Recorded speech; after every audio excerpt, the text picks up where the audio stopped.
What's going on? What's going on? It's your boy Ace Metaphor, and this is the Ace of Hearts podcast. I gotta talk to you guys for a second. There's a lot of confusion that I want to clear up.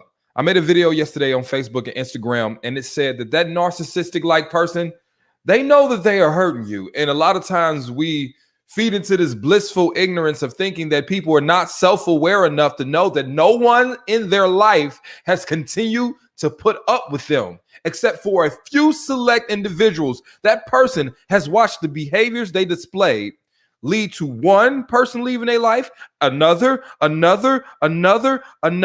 They've experienced abandonment. They've experienced people walking out because they can't tolerate the BS that person is putting them through. So you don't think that person knows that they have a problem, knows that they hurting you. The problem isn't that they don't know, that they're not aware. And every time you sit there and you try to convince that person, hey, listen, I'm going to get you to see how bad you're treating me. They already see it. You keep talking.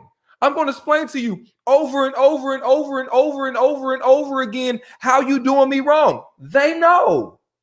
They know. When this person is lying to you, looking you right in the face, telling you a lie, they know. They already know. They know that you know that they're lying. It's just this person doesn't care. They don't care. This person doesn't care. That's it. There's no deeper need for interpretation. And how can you get someone to see that they need to fix something that they don't care about? You know, the only thing that narcissistic like person cares about is that you care for them, that you live in their reality. And as long as you continue to do that, then they will continue to love bomb, gaslight, and manipulate you into staying in this relationship because you benefit them. The moment you stop living in their reality, the moment you stop only benefiting them, and start thinking about yourself, is the moment this person says, I don't want to be with you no more. Let me tell you something about narcissistic like people. They use and deplete. They use and deplete. I want you guys to mark my words when I say this. This person will use and discard you. Okay? At some point, that goodness you got inside you, that need to see the best in people, to be all things to all people, that little ray of sunshine inside your body that believes there's hope still, and this person eventually will die out inside that relationship. At some point, no matter how persistent you are with saying you're going to be this person's ride or die, it's only so long you can take this treatment. Right now, you are watching me and you are at your wit's end, but you ain't made it to the end yet. And so you still there. But trust me, at some point you gonna get done living in their reality, doing things the way they wanted to do, enduring this certain level of pain and manipulation, because both of you guys know that you are going through that. And at that point you say, I'm going to do for me, is the very moment that person say, well, I'm gonna go find somebody else. They know they hurting you. All right. Kind of obvious. This person sees you cry. They do nothing about it. Doesn't affect them. This person knows their actions is causing you discomfort and pain. This person knows that they are manipulating you. I think we think that people don't have a certain self-awareness enough to know that, damn, maybe they don't believe they're narcissists, you know? Maybe they don't believe that, but they know they got some problems. Hell, that one time you decided to try to leave for a couple days, didn't they tell you about all the problems they had? And they give you a whole bunch of the excuses as to why they have them. Best believe that person know they got problems. When you decided to leave, they started to call your phone crying and shit. I know I got an anger problem. I know that I ain't been paying attention to your needs. I know I need to do better. Yada, yada, yada, yada, right? Yada, yada, yada, yada. This person knows. But listen, this person is only going to tell you that they know that they have issues when it benefits them, not when it benefits you. Of course, when you're making a valid argument as to why you think these things needs to change, they're going to be oblivious to the problem because they're coming from a position of power. Sometimes you come into this conversation and you're wearing your desperation on your sleeves. You can see that you want this, or they can see that you want this to be fixed a lot more than they want this to be fixed. They understand that you are less likely to leave before they do. So of course, in this moment, they're not going to be like, you're right, I have an anger problem. But all I tell you, when it's time to use that cry, beg technique to manipulate you into staying in this relationship, oh, now they're going to admit they got a problem. Ain't that convenient? Ain't it convenient now you want to go to couples therapy? I'm broken as fuck right now. I'm literally in crumbs and shambles right now based off of your treatment. And I've decided, you know what? I don't want enough of this because I can't survive another month in this relationship. And now you want to go to couples therapy. Not the 5, 6, 7, 8, 10, 20, 21st, 30th, 32nd time I tried to get you to go to couple therapy. Now you want to go. And you got to understand, this is the whole tactic of manipulation. I just want to say this. I don't think that all people that we believe are narcissists. And that's why I'm starting to change my dialogue. I say narcissistic like people who have the traits of, because, you know, it's not really responsible for me to try to tell you that your boyfriend or your husband or your girlfriend or your wife is a narcissist. However, there's some distinctive traits that I can look at and be like, that's some narcissistic shit. One of those things is, man, people that, you know, they don't give unless it benefits. This whole idea of giving freely, giving because I love you, it don't really exist with people like that. Every time that man or woman gives you something, it's because they want something bigger from you later on down the line. It's calculated. This person is calculated.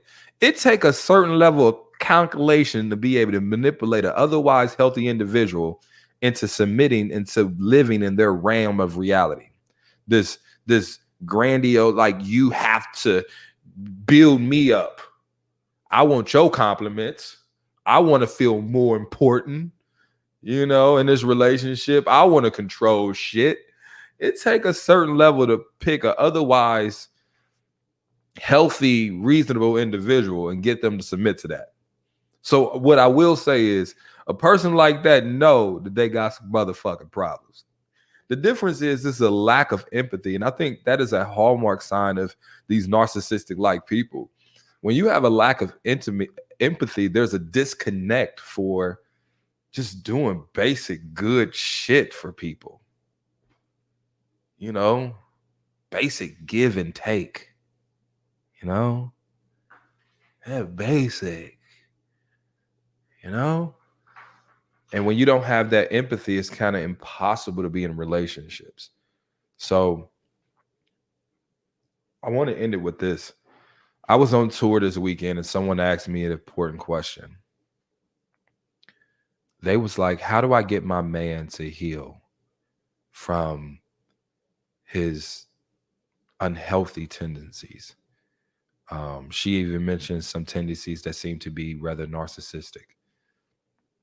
And I had to look at her, and we were in front of 400 people, so it was almost impossible for me to have a true connection. But I tried to look at her and I said, You can't. All those men you think you can save, you can't. You can't. Baby girl, you are equipped to love this man, not heal him, not put the broken pieces of him back together. You are trying to be his girlfriend and eventually his wife, not his therapist. And I want you to understand this, ladies, because let me be very clear. There are certain women out there that can't be with a man that they don't think he needs fixing.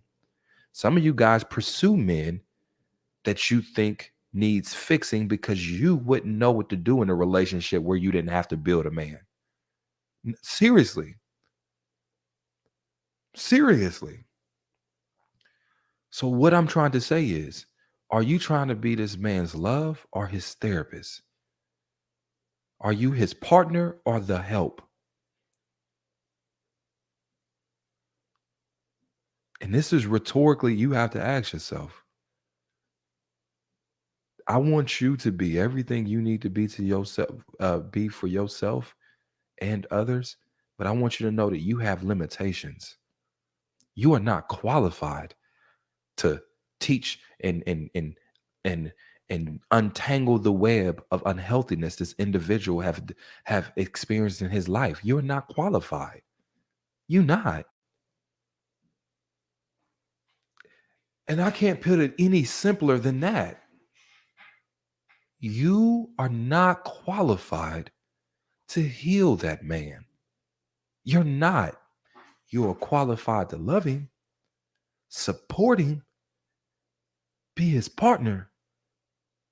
But you can't fix and heal men and raise men and detangle childhood trauma and abandonment. And too often, we are looking for our romantic partners to do jobs we are too afraid to go talk to qualified help to be able to achieve. This man, instead of he been waiting for you to fix his issues instead of paying his $99 copay to get a therapy session. I don't think y'all heard me. This man, knowing he has these issues, because he knows, and our woman, knowing that they have these issues, said, you know what? I'm going to wait until I get a woman to fix it.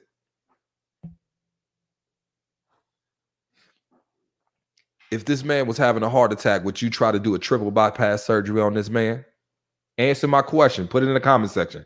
If this man was having a heart attack, would you try to do a triple bypass surgery on this man? Answer my question. Answer my question. If he was having a heart attack, would you be trying to do a triple bypass surgery on this man?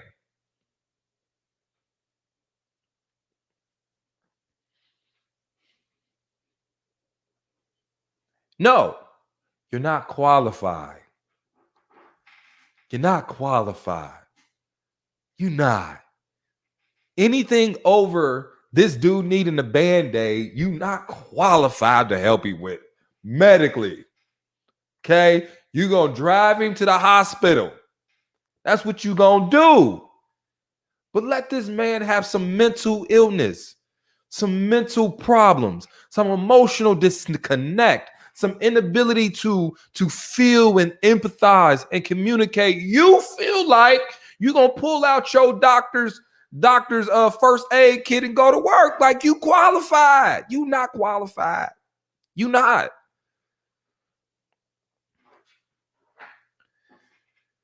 Do your job. Nobody else's. Do your job.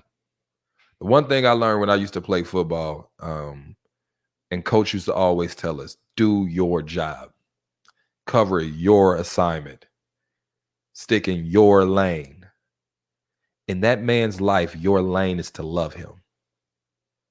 That's your job. That's the job you signed up for. Let someone else heal him. Let a professional detangle the issues that he has. And you support him. just like you would drive that man to the hospital if he was having a heart attack, just like you'll be there every day with him in a recovery room, just like you will be helping him get up and take his first steps after surgery. You support him, but you're not the one in the operating room doing the work. If this man has emotional trauma, support him. You can drive him to the therapy sessions. After the sessions, you can support his recovery by helping with whatever worksheets that therapist or counselor mentor give him. But it ain't your job to be the person sitting on the couch getting him to talk to you and unwind and unpack his shit. I'll tell you this. I believe if we just did our job and let other people do their jobs in people's lives, we would be happier and people would be happier. If this person, I'm going to end it with this. If this person doesn't want to seek a professional and get professional help, they ain't really trying to be helped. Matter of fact, the only reason they trying to include you on their help is that if it doesn't happen, if they don't improve, now it's half your fault as well. And I'm going to say that one more time. The only reason this person will try to include you and make you responsible for their healing process is because if they don't improve, now it's sort of your fault too.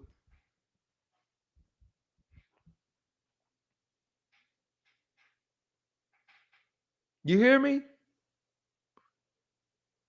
Are y'all comprehending that? Are you comprehending that? I know y'all comprehending. Now it's sort of your fault too, right? I'm going to repeat that one more time. When you insert yourself and volunteer to do some shit outside your lane and it don't work out, now this person is trying to act like it was your fault too. Do your job, boo. The only thing you supposed to do is love this man, maybe give him some good punani, support him, maybe help him eat or some shit like that. But healing emotional childhood trauma is just not something you qualified to do. And even if you are one of those women that say, well, Ace, I'm a licensed therapist, I think I'm qualified to help, you would know that as a doctor or a professional, you're not qualified, or you should excuse yourself from being that person's therapist because there's a conflict of interest. Even if you had the skills, the said skills, to try to detangle someone's deep childhood trauma or an abandonment issues, mama and daddy issues, anger issues, even if you think you had the skill set to do that and you practice that in a clinical setting, the first thing you will know is you can't operate on your own family because you don't make rational decisions when your heart is involved. That's why you recuse yourself. So I'm just saying to you, you can't mix both. Because sometimes, let me tell you this, the hardest part is seeing, let me tell you something. Sometimes if you really wanted to help that person, you leave. You'd leave. Sometimes if you really wanted to help that person, you would leave. You'd be out of there because you know the combination of you and him don't match.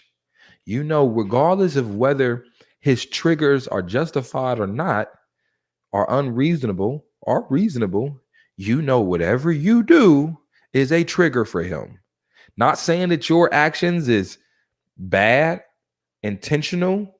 Shit, they can be within your rights to do whatever you're doing. Maybe it's his insecurity, but you being here triggers this behavior out of this person.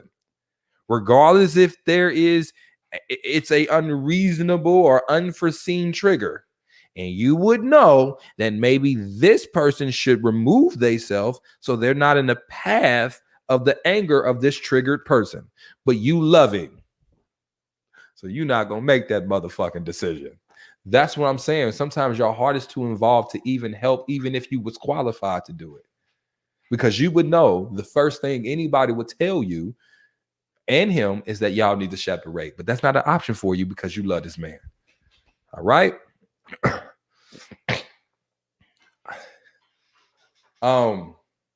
We at the 20-minute mark. Y'all like this? I'm gonna start doing this more often. We on YouTube right now, and also Instagram Live. So I'm gonna start doing this more often.